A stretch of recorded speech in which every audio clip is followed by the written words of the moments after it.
Olá pessoal, eu sou o Ricardo, esse é o Pretexto. O nosso convidado de hoje também é Ricardo, também é blogueiro, mas ele tem um currículo muito melhor que o meu. É o jornalista Ricardo Sete. Ricardo, muito obrigado, viu, por ter aceitado o convite. Obrigado você pelo exagero sobre o currículo. Você trabalhou em grandes redações, Estadão, Folha, Veja, Editora Abril em vários lugares, Jornal do Brasil, Globo. Na verdade, eu trabalhei até em outros veículos que você não mencionou, mas eu não trabalhei na Folha nem no Globo. Eu escrevi. Você escreveu e eles publicavam lá, né? Eu escrevi alguns artigos para a Folha e vários para o Globo. Tá. Mas trabalhar mesmo, eu trabalhei em várias outras redações. Trabalhei, inclusive, numa revista que não existe mais, na Visão. Tá. Trabalhei nesse, fui redator-chefe do Isto É. Trabalhei comecei minha carreira numa agência de notícias que não existe mais também em Brasília, chamada Interpress. Então, fiz um pouco de tudo. Trabalhei em rádio, trabalhei em sucursal de jornal, trabalhei em sede de jornal, trabalhei em rádio, agência de notícias, jornal diário, revista semanal, revista quinzenal, que era o caso da Visão, e revista mensal, Playboy. Tá. Então, tive uma gama interessante de experiências, até que eu finalmente virei blogueiro, tomando contato com esse novo mundo. Né? E o que você tem achado? Você trabalhava no Hard News ali, né? Geralmente ali, redação pesada. O blog é mais tranquilo ou não? Olha, Ricardo, eu passei um período fora de redações pesadas, um período que eu fui diretor da Editora Abril. Eu tinha cargos executivos dentro da Editora Abril. Fui diretor editorial adjunto, trabalhando com o Tomás Souto Corrêa, que é o grande guru aqui da Editora Abril, sempre foi o grande criador de revistas. Depois houve um período em que eu trabalhei fui diretor das revistas femininas. Hoje a divisão na Abril é outra, mas na época havia uma divisão, inclusive um pouco exagerada, era meio impossível ser. No meu caso, eu era diretor editorial das femininas, tinha mais de 20 revistas. É muita coisa, né? Muita coisa, nem um super-homem conseguiria. Tinha revista semanal, mensal, quinzenal, revista popular, revista de luxo. Então eu tive que eleger prioridades para tratar o dia a dia. E esse período em que eu exerci esse tipo de cargo, eu saí do Hard News, né? Mas o blog é uma experiência muito, muito bacana. Você não vou falar nenhuma novidade para você. Que o que é interessante, o mais interessante, por exemplo, é a instantaneidade da publicação e a resposta imediata, assim, dos leitores, ou criticando, ou elogiando, ou se manifestando de alguma maneira. Ou corrigindo, a gente percebe alguma coisa. Com certeza, os leitores são muito atentos. A gente não viu. E eu sempre agradeço os leitores que me corrigem, né? E também nós temos nossa ferramenta de trabalho tem um indicativo da estatística, né? Quantos mil acessos está tendo, qual o post que está indo melhor ou não. Isso é muito interessante. Você está online, né? É um pouco escravizador também, Ricardo, porque, por exemplo, os comentários, né? Eu só tenho uma pessoa trabalhando comigo, eu não quero ter uma equipe grande, nem é o caso. Então os comentários eu não consigo deixar de acessar, mesmo no fim de semana, mesmo em madrugada, para não deixar o pessoal parado ali, achando que eu não tô, que eles não são importantes, né? Que eu não estou dando a importância, não dando bola a eles, né? Mas é uma coisa que me agrada muito, eu gosto muito, estou muito feliz. Ricardo, você publicou no seu blog uma informação que uma passageira havia entrado no avião da presidente Dilma clandestinamente. Isso é verdade. E depois você se corrigiu. Você falou, olha, eu errei, né? Na verdade ela foi avisada, eu me baseei numa informação e a informação estava errada. Você está bem informado, viu? Pois é. Ricardo, o maior erro de um jornalista é não admitir o erro? Eu acho que o maior erro do jornalista, não sei qual é o maior, mas um dos erros graves, fundamentalmente graves da gente, é não publicar os fatos, sem ter certeza de que eles ocorreram. Uma vez tendo feito isso, tendo publicado coisas que não correspondem à verdade, não se corrigir.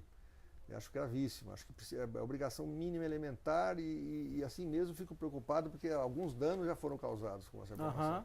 Eu acho que dois problemas que o jornalismo não resolveu, seja o jornalismo de papel, no papel ou não, um problema de corrigir os erros e, sobretudo, como repor os danos que o erro causou.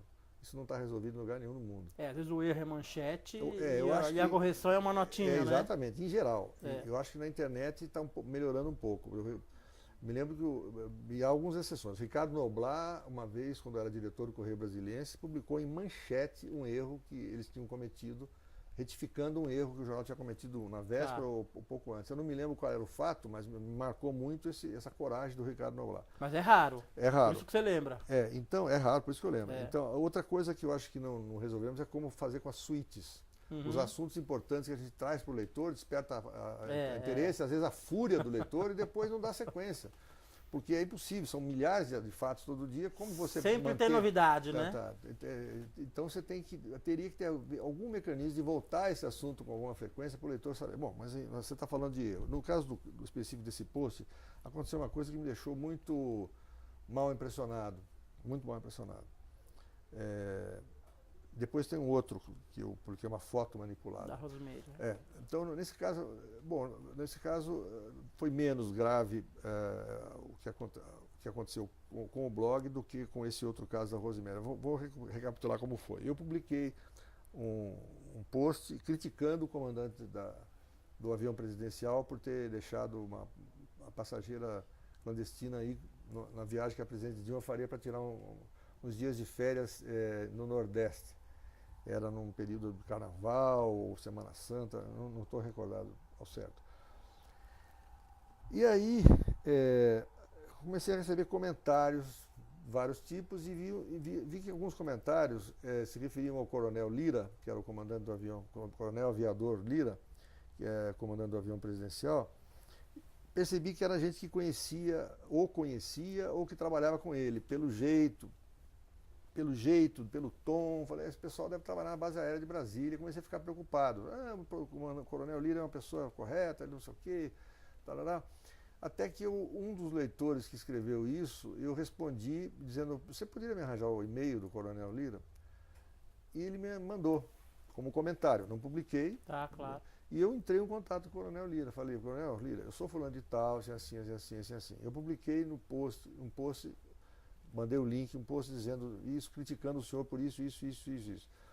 Estou preocupado de ter cometido algum erro, porque eu tenho recebido alguns comentários de pessoas que visivelmente estão conhecedoras do tema e talvez até trabalhem na Força Aérea Brasileira, na base aérea de Brasília, e queria que o senhor, por gentileza, se pronunciasse.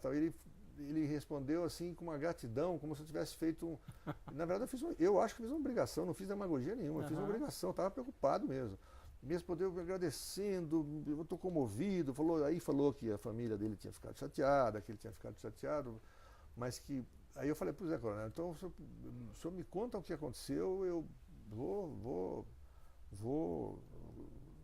vou ser fiel aos fatos e tal. Ele me contou tudo o que tinha acontecido e mostrou a cadeia de responsabilidades que tinha no caso da viagens no avião presidencial.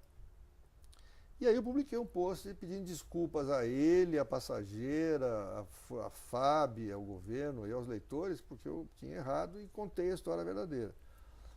Só deixei de lado uma coisa, porque depois de outros contatos ulteriores com ele, ele me contou algumas coisas que acontecem às vezes na parte de segurança do avião, tal, de embarque de gente, e me disse quem era a pessoa responsável e como era uma coisa confidencial, visivelmente houve um problema com essa pessoa, com essa autoridade nesse caso. Eu resolvi não vou entregar, né? Eu fiquei amigo do Coronel Lira, então eu queria visitar ele em Brasília agora. Ele me disse que ele é adido aeronáutico do Brasil em Genebra, junto à ONU. Bacana. Então eu falei, puxa vida, mas vai ter que ir mais longe. Ficamos em contato depois disso, quer dizer, virou uma boa fonte. Ele me passou algumas informações depois que eu utilizei, sem citar o nome, e eu procurei me corrigir, porque é o mínimo que você pode fazer, né? Mínimo.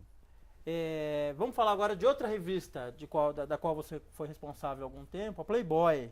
Perfeito. Não foi só algum tempo, foi bastante tempo. Exatamente, né? 5 anos. Eu entrei num outubro e saí num outubro. Pois é. E aí tem muitas histórias. Uma seção que eu acho muito legal do seu blog, eu investiria mais se fosse você, é das histórias, das memórias, né?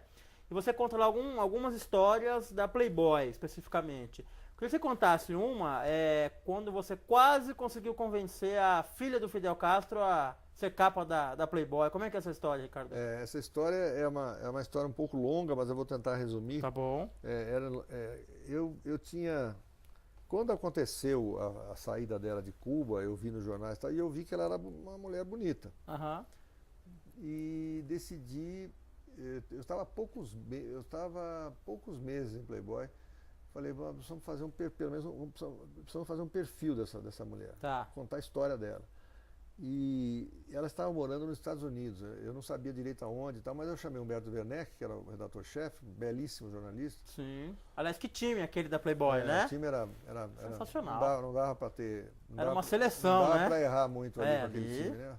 Irlando Beirão, Humberto Werneck, Marcos Emílio Gomes. Era um time maravilhoso. Carlos Grassetti, diretor de arte, o Duran, sempre na fotografia. Né?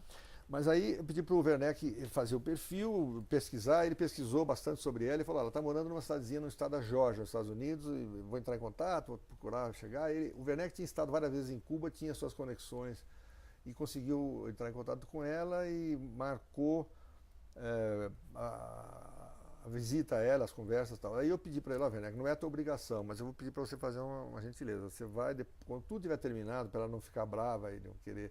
Depois que você tiver terminado de apurar tudo, no último dia você pergunta para ela se ela se interessaria em posar, que a gente teria uma oferta boa para fazer e tal. E o Werneck assim fez. E a filha dela, que era uma menina católica, tal, né, muito católica, né, mais do que ela, ficou meio indignada com a coisa, mas ela chamou depois o Werneck de lado e falou: olha, eu preciso emagrecer, me dá um tempo, tal, mas acho que eu vou topar, tal, eu topo conversar. Tá. E aí ficamos nessa... Depois que foi feita a matéria, foi uma matéria bacana, boa, com uma história bem dramática e uma reportagem grande, como o Playboy costumava fazer, com fotos, com tudo. Ela primeira comunhão, ela, apesar do pai ser o Fidel Castro, fez primeira comunhão. Fotos dela criança, ela com o pai, ela com dificuldades de relacionamento com ele, como é que foi, como é que não foi e tal. O exemplar da revista foi enviado para ela gostou e ficou em contato com o Werneck a partir de então, com aquela brincadeira do dedinho. Como é que é aquela João Maria, tem uma história infantil em que eles ficavam presos e parece que a madrasta... A bruxa, ou sei lá ela tinha que alimentar e quando eles estivessem gordinhos, ela mataria. E aí o dedinho estava o termômetro gordo. Era o dedinho, se tivesse gordo... Exatamente. Então ele com essa brincadeira do dedinho ficou em contato com ela até que uma certa altura ela falou que estava ok. E aí Ricardo, isso é antes de Photoshop? Ou já estava em uso já? Eu não estou seguro se estava... No meu período começamos a adotar o Photoshop, mas eu não me lembro exatamente se já estava em ação nessa ocasião. Bom, mas de qualquer maneira ela queria tá bem, né? Ela queria estar bem. Aí... começamos a negociar, eu entrei na história, começamos a trocar faxes na época, e-mails também, mas faxes e tal. E demorou bastante, ela estava muito em dúvida e tal. Aí chegou uma hora que eu resolvi, eu fui para Madrid, eu combinei de encontrá-la, ela estava em Madrid na ocasião, ela tinha lá um namorado, assim, um parceiro que era espanhol e ela ficava uns períodos na Espanha. Então eu fui me encontrar com ela em Madrid. E conversamos, fomos jantar, conversamos bastante, ela gostou de mim, levei flores, fui bem educado, expliquei tudo. Ela estava preocupada com a repercussão que isso teria, né, no movimento anticastrista, porque ela faz parte, embora filha de Fidel Castro, do movimento. E ela iria doar pelo menos metade do dinheiro para umas entidades de ajuda a exilados que vão para os Estados Unidos sem nada e tal. Isso ficou mais ou menos combinado, ficou mais ou menos esboçado como seria o acerto e tal, e não os detalhes de onde seriam feitas as fotos e tal. Aí demandou mais um tempinho para continuar faxes e tal, para encerrar o negócio, para assinar o contrato, eu mandei uma pessoa que trabalhava de minha plena confiança, que era administradora da redação, Ana Maria Moreno, que por coincidência é espanhola de nascimento. Então ela foi para lá e com contrato, a gente tinha já mandado algumas formas de contrato, né? Minutas de contrato. Uhum. E finalmente a Ana Maria levou com todas as coisas que ela queria, ela diminuiu um pouco algumas exigências, a gente subiu um pouco as nossas propostas e tal. Aí a Ana Maria ficou com ela, saiu para jantar, saiu para almoçar, estabeleceram uma boa relação, ela trouxe o contrato assinado e combinamos que ela não queria fazer as fotos em Madrid, porque o mundo ali hispânico é muito ligado também a Cuba, a imprensa fofoqueira, fofoqueira espanhola é terrível, terrível. É uma das piores do mundo. E combinou-se que as fotos seriam feitas em Roma. Tá. Algum tempo depois. Aí a gente mandou todo uma trempe lá para Roma. A Ana Maria foi para Madrid se encontrar com ela, levou ela para Roma.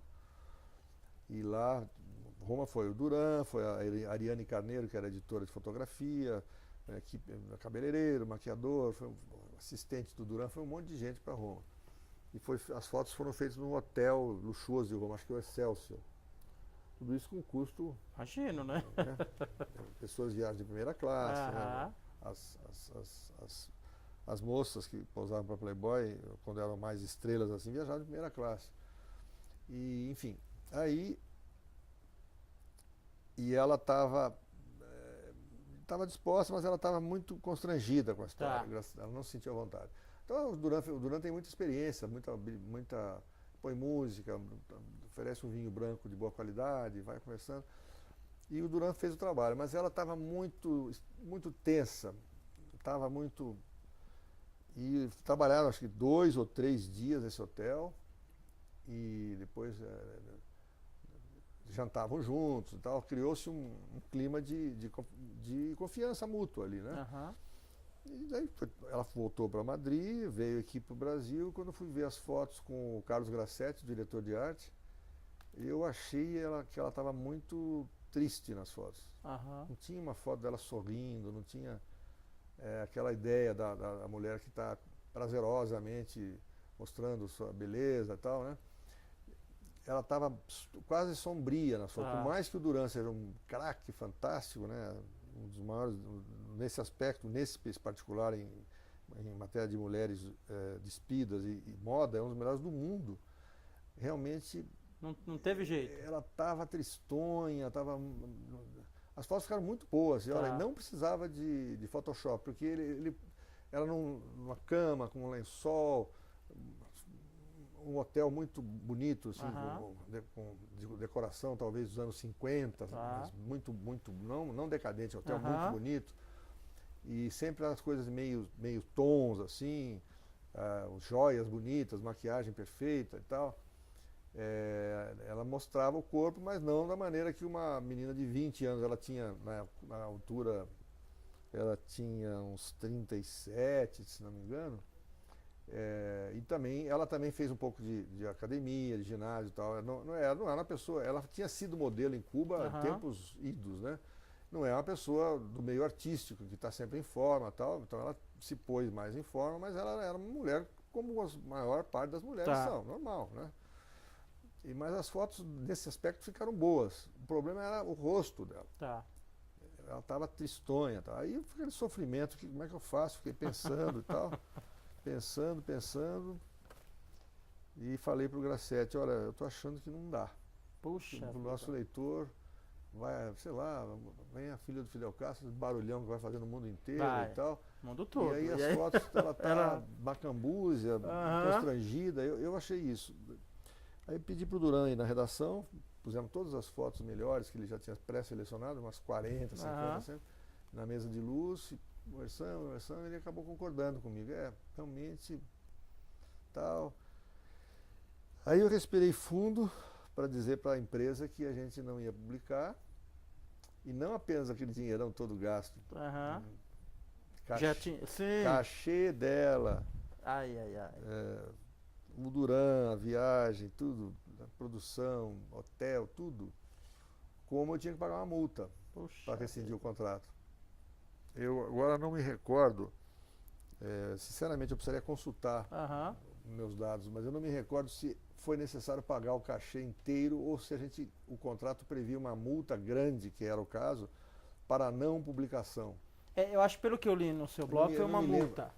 Não, multa eu sei que teve. Eu não lembro se a gente chegou. Se precisou desembolsar o cachê. Eu sei que ela chegou a verbalizar durante o trabalho, ela chegou a dizer para a Ana Maria, eu até preferia que não publicasse, eu nem quero mais o dinheiro. Ela estava muito confusa, muito dividida.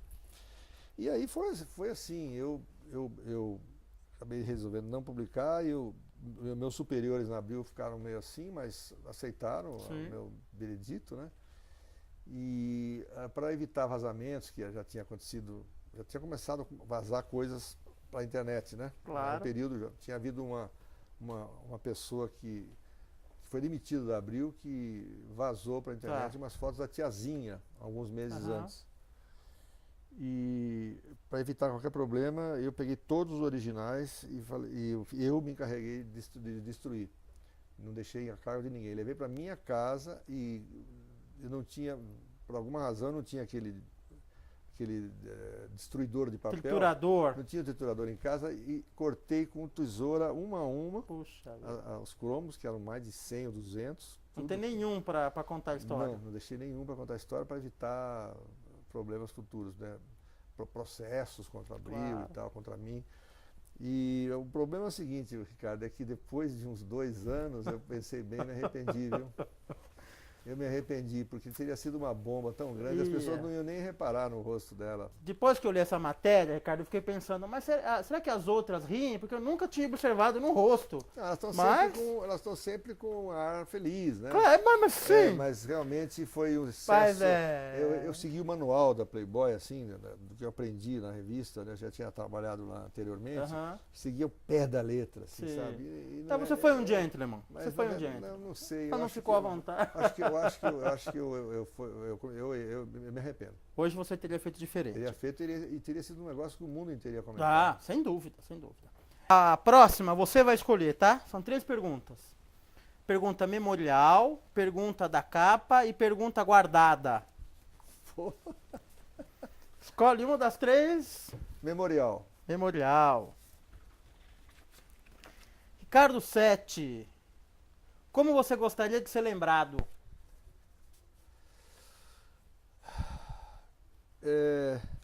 Eu gostaria de ser lembrado só como um homem de bem. Muito bem. Olha, Ricardo, te conheci pessoalmente hoje, acompanho seu trabalho há algum tempo, por isso o motivo da entrevista, e eu assino embaixo com essa sua lembrança, viu? Você me parece um homem de bem mesmo. Muito obrigado, Espero viu? que seja. Muito obrigado por ter recebido a gente tão bem aqui na Veja. Obrigado a você, Ricardo. Você agora tem entrada livre no meu coração e na redação da Veja. Muito bem, estou bem acompanhado, E a gente fica por aqui, então, a gente volta em breve com mais um bate-papo do Pretexto. Até mais.